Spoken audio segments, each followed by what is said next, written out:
Olá, tudo bem? Aqui é o Jordão do Descomplica SMS. É um prazer estar aqui mais uma vez, receber você aqui no nosso canal.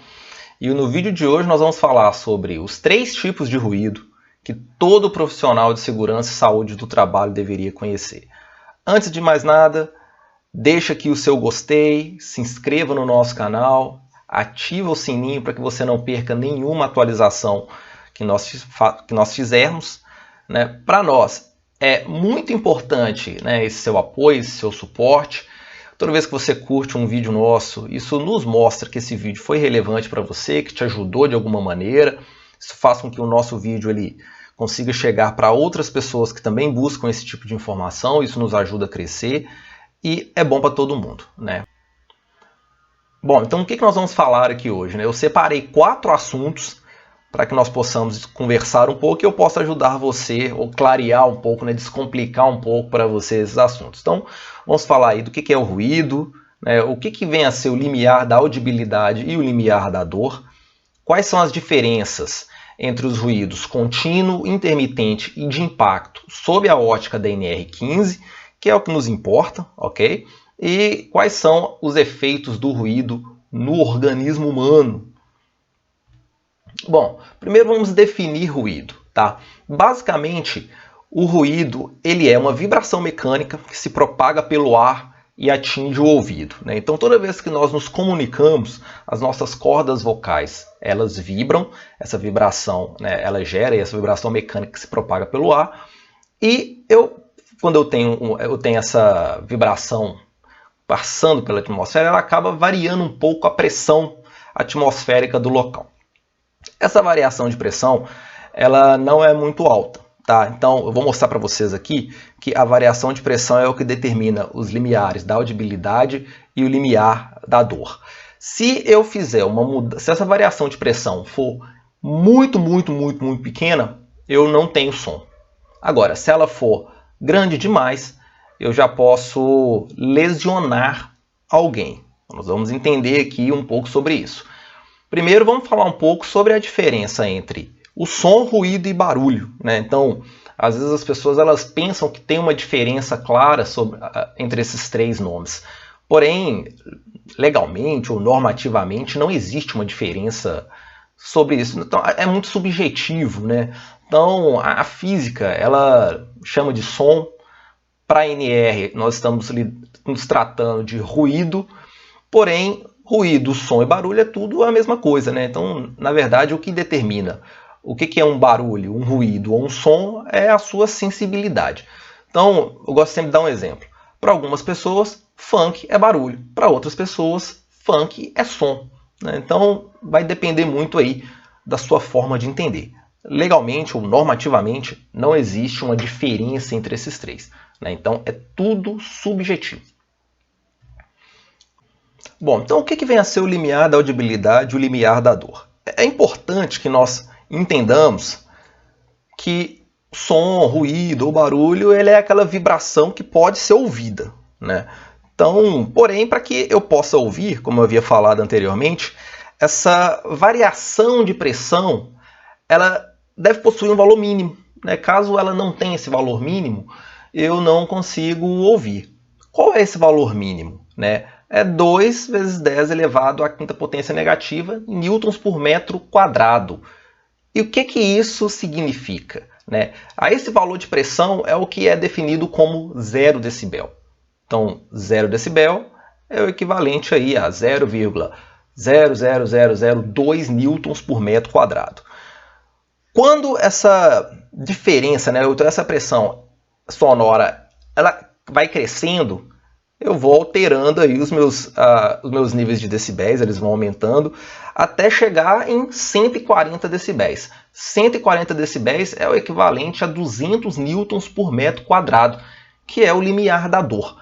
Nesse limiar, ou nessa pressão sonora, né, de 200 newtons por metro quadrado, ou 140 decibéis, é quando você já está exposto a um ruído tão alto, mas tão alto que você começa a sentir dor.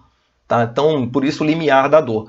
Então, quando nós pegamos alguns gráficos que ilustram né, que representam, né, o que seria 140 decibéis, por exemplo. 140 decibéis é quando você está próximo de uma turbina de avião em funcionamento, por exemplo. Ou seja, é uma pressão sonora que é capaz de, por exemplo, estourar o seu tímpano, né, e nós sabemos aí que o tímpano, por exemplo, ele não se recupera sozinho, né, ou seja, você poderia ter uma perda acústica permanente. Então, o que é o ruído de impacto, né? O ruído de impacto é aquele que apresenta picos de energia acústica de duração inferior a 1 segundo e intervalos superiores a 1 segundo. Vamos imaginar um cenário onde eu estou realizando atividades próximos de uma prensa. Às vezes uma prensa mesmo, né? E essa prensa ela dá um golpe a cada 1 segundo e meio, né? Então, pá, espera 1 segundo e meio, outro impacto, outro impacto, e esse ruído, né, ele tem menos de 1 segundo, né, esse pico de energia acústica. Ou seja, uma pancada, pá, depois de 1 segundo e meio, eu tenho outra pancada. Então, isso é um ruído de impacto.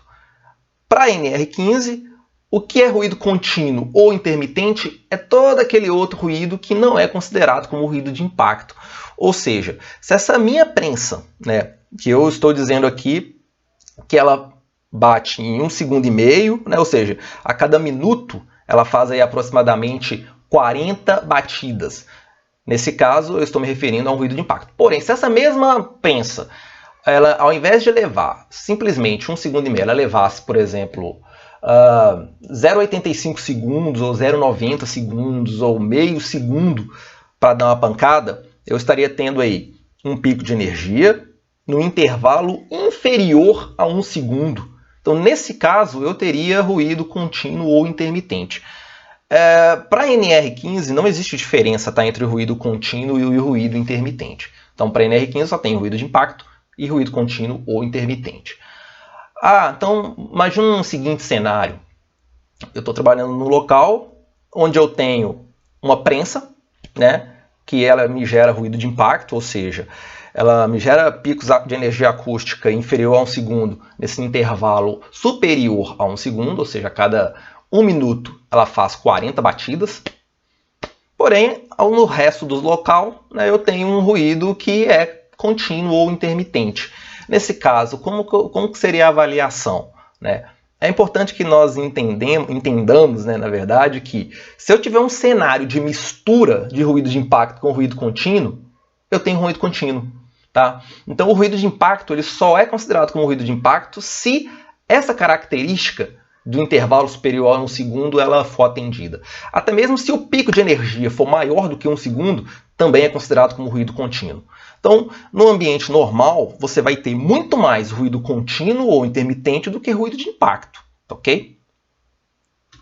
Bom, agora, quais são os efeitos do ruído no organismo humano, né? Então, existem vários efeitos, né? Eu trouxe aqui os principais, que são trauma acústico, perda auditiva temporária e perda auditiva permanente. O que seria um trauma acústico? Trauma acústico seria se, por exemplo, você ficasse próximo de uma... Sei lá, você é um torcedor de um time, seu time ganhou o jogo e alguém explodiu lá um fogo de artifício muito próximo de você.